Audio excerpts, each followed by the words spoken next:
do I even need to say it at this point? If you were coming here for your weekly dose of hearing me say, Chainsaw Man is cool and good, then welcome. I hope you enjoy hearing me say that for the 5th time in a row, but surprisingly, I've seen a lot more hate for this episode than usual, and while I could make some generalized guess about how it probably didn't live up to their image of the manga, or they didn't like the pacing, I honestly couldn't tell you what happened for sure because I thought this episode was really great, man. Hello everybody, I am Phenom Sage, and welcome back to another Chainsaw Man episode review. Today we are going to be talking about episode 5, Gun Devil. And I have to say, when I was mentioning the Gun Devil last week, I thought that setup and the mention there was so subtle enough that we weren't going to be getting into this plot point, at least for a little bit within the story. I mean, they only briefly mentioned it, so I was surprised when almost immediately within this episode, 1 week later, after a little bit of Denji romance shenanigans, they just lore dropped everything about this Gun Devil and essentially made it the primary overarching goal for the foreseeable future of this series.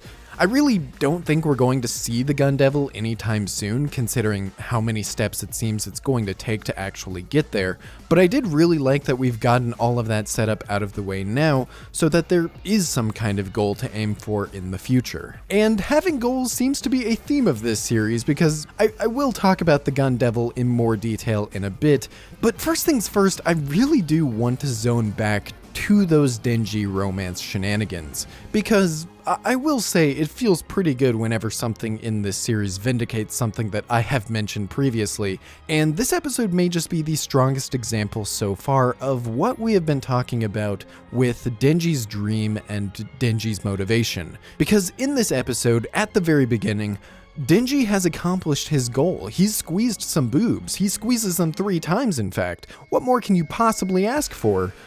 Well, it turns out that you can actually ask for a lot more. And again, going back to this theming and concept of always wanting more, nothing ever being enough, once this whole thing is finished, Denji feels empty.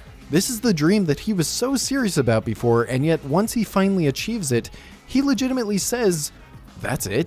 That's what I was working so hard towards, and I really like this for a multitude of reasons. For one, it just accurately reflects how life in the real world works. We all strive so hard towards these goals that we prop up in our heads, and I know I can speak for myself that a lot of the time when we finally reach those goals, there's this really underwhelming feeling about how the prospect and the journey of reaching that goal was a lot more satisfying and exciting than actually reaching it. And Denji even comments on this himself, and I really like that he has that self-awareness of his goals and of his own life in general. Again, Denji really isn't as stupid as I see people making him out to be. He does have an understanding of these kinds of concepts, and he has his own existential awareness. But the other reason I really like this development for Denji is because of how Makima responds to it.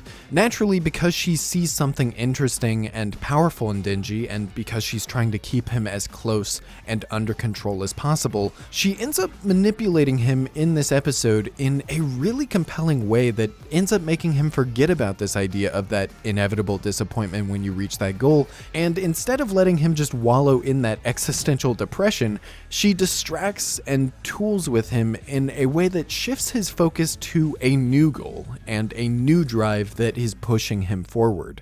And what I like about this is that even though it is manipulation, and even though it is clearly a way of controlling Denji to get what she wants, what she actually says here isn't wrong, or it isn't bad for Denji's crisis. Life is all about reaching one goal and then figuring out a new one to aim for, and even the dialogue she has about this intimacy and this sexual stuff, about it being a lot more satisfying when the person you're doing it with is somebody that you actually understand and connect with, that's not wrong at all. And it's really interesting and contrasting having it come from a character like Makima, who is so hard to actually get a read on and understand sand. By the end of this scene, Denji does have a new goal, and it's something that he's brought up in the past that he never thought would actually be a possibility. So if you tie this together with the idea that this gun devil is an overarching villain and goal for the series, it's natural to assume that this relationship and sex with Makima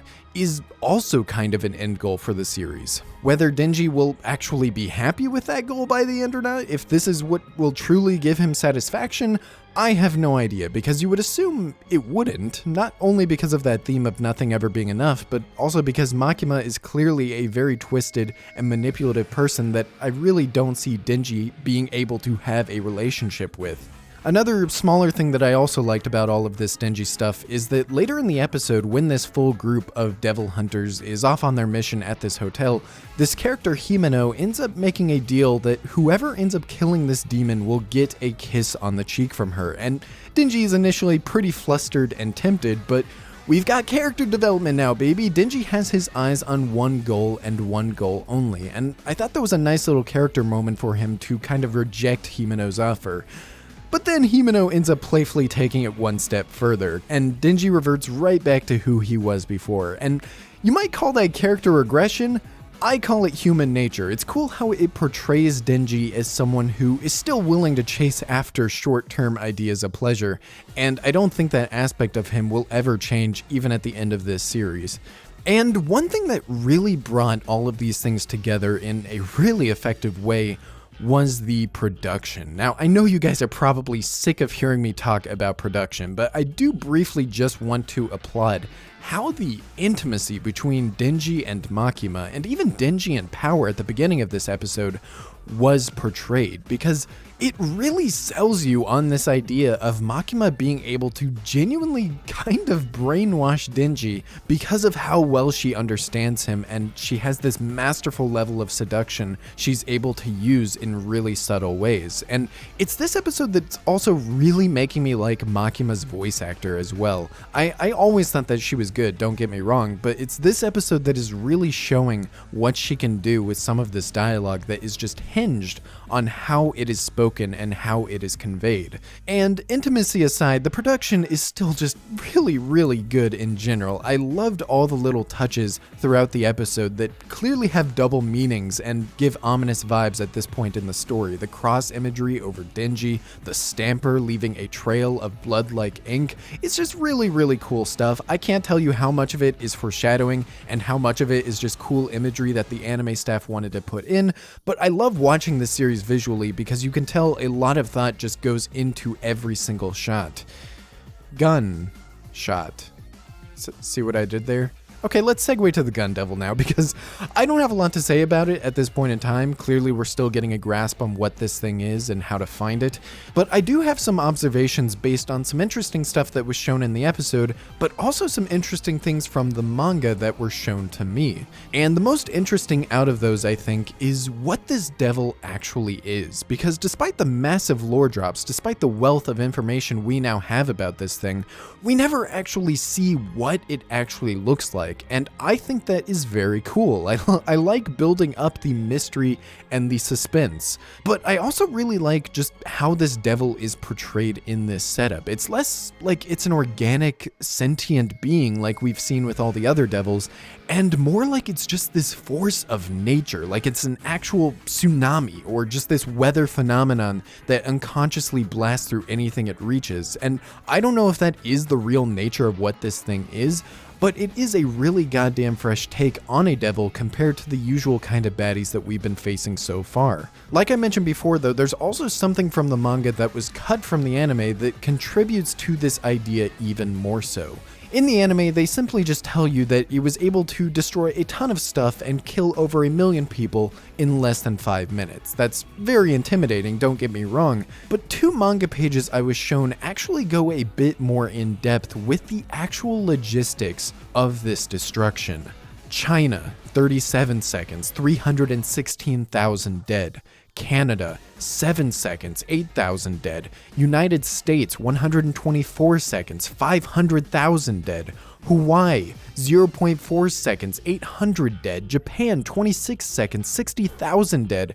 Not only is seeing all of this information in depth a lot more unnerving for the horror and tragedy that this gun devil is causing. But the logistics here specifying these locations and how all of this happened in under 5 minutes gives you a better understanding of either how big or how fast this devil is, that it's just moving across continents and causing this much destruction.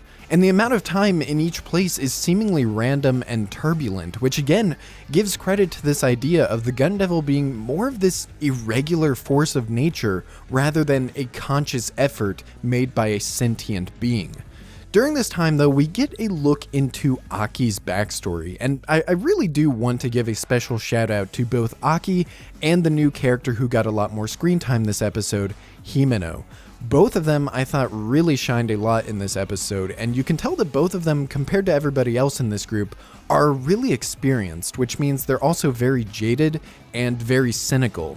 And I find it interesting how both of them have different approaches to this mindset. Because you have Aki, right? He's very upfront about all of his lingering emotions and past experiences. He's very upfront with Denji and Power about how he views them.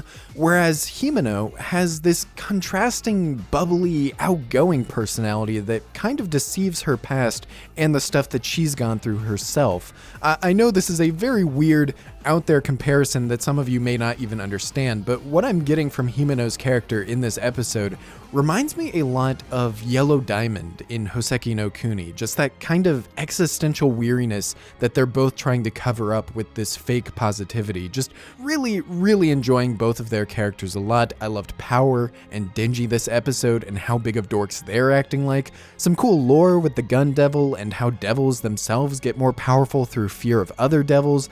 Just a really good episode, man. Again, I'm guessing people are trashing this episode more than usual because of that cut manga content that I mentioned, or maybe there's other cut content that I don't know about. I have no idea, but I personally didn't feel anything wrong myself. Let me know in the comments or in the Discord server linked below the like button what you guys thought about this week's episode of Chainsaw Man. Did you enjoy it? Did you not enjoy it? I won't judge you no matter how you felt about it, but I am definitely interested in hearing what you guys thought, and I'm really looking forward to next week's episode. Like always, man, thank you so much for watching. I love you all, and I will see you in the next video.